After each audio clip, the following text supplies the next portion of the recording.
सुन्दर सुदूरपश्चिमको नामले पर्यटकीय यात्रामा आफूलाई अगाडि बढाउने प्रयास गरिरहेको सुदूरपश्चिम प्रदेशमा पछिल्लो समय पर्यटकीय गतिविधिहरू बढिरहेका छन्।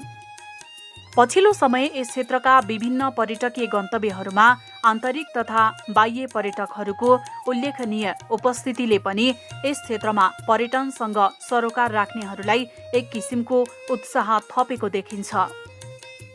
विभिन्न पर्यटकीय गतिविधिहरू सञ्चालनमा रहेको तथा प्रशस्त पर्यटकीय सम्भावना बोकेको सुदूरपश्चिमका केही स्थानहरूमा प्याराग्लाइडिङको परीक्षण उडान गरिए पनि हालसम्म व्यावसायिक उडान हुन सकिरहेको छैन।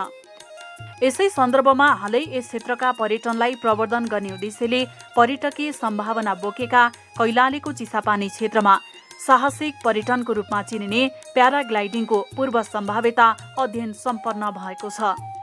सुदूरपश्चिम प्रदेश सरकार उद्योग पर्यटन वन तथा वातावरण मन्त्रालय अन्तर्गत प्रदेश पर्यटन विकास कार्यक्रम कार्यान्वयन इकाइ कैलालीको आयोजना तथा सिके रिसर्च एन्ड ग्रिनरी प्रमोसन प्राली गोकर्णेश्वरको प्राविधिक सहयोगमा कैलालीको राजकाडादेखि डुडेझारीसम्म प्याराग्लाइडिङको पूर्व सम्भाव्यता अध्ययन सम्पन्न भएको हो। अध्ययन टोलीले त्यस क्षेत्रमा प्याराग्लाइडिङले पार्ने सामाजिक, आर्थिक र सांस्कृतिक प्रभावका बारेमा विभिन्न सरोकारवालाहरूसँग छलफल गर्नुका साथै सुझाव लिएको थियो। यस क्रममा अध्ययन टोलीले स्थानीय सरकारका जनप्रतिनिधि, पर्यटन व्यवसायी तथा अन्य सरोकारवालाहरूसँग छलफल गरेको थियो। अध्ययन टोलीले प्याराग्लाइडिङको सम्भावित टेकअप स्टेसन मानिएको मोहन्याल गाउँपालिका वडा नम्बर 7 को राजकाडा क्षेत्रमा पुगी स्थलगत अध्ययन गरेको थियो। अध्ययनको क्रममा लम्कीचुहा नगरपालिका वडा नम्बर 3 को वडा कार्यालयमा त्यस वडाका वडाध्यक्ष लव बहादुर शाही, मोहन्याल गाउँपालिका वडा नम्बर 7 का वडाध्यक्ष नवराज कठायत लगायत स्थानीय सरकारवालाहरूसँग अन्तर्क्रिया तथा सुझाव सङ्कलन कार्यक्रम सम्पन्न गरेको थियो।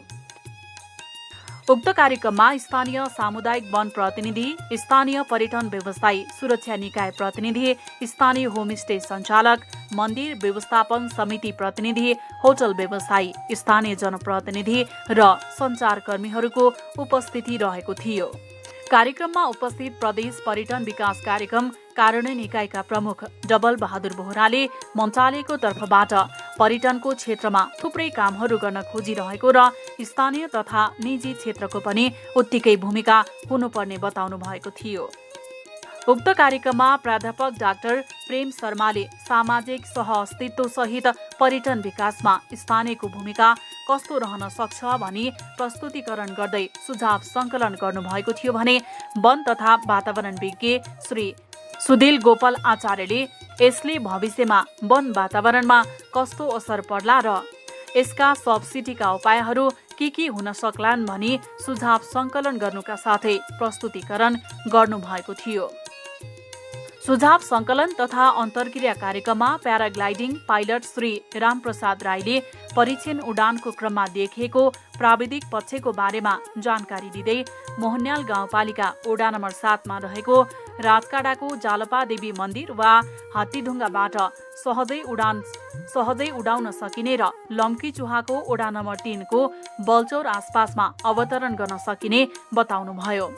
पाइलट राईले विकल्पको रूपमा कर्णाली नदीको किनारामा पनि अवतरण गर्न सकिने बताउनु भएको थियो। उहाँका अनुसार उडान गर्ने स्थान अर्थात् टेकअप पोइन्टमा रहेका केही 10वटा जति रुखहरूको कानुनी प्रक्रिया पुर्याई व्यवस्थापन गरी 45 डिग्रीमा टेकअप स्थल बनाउनु पर्ने आवश्यकता रहेको बताउनु भएको थियो।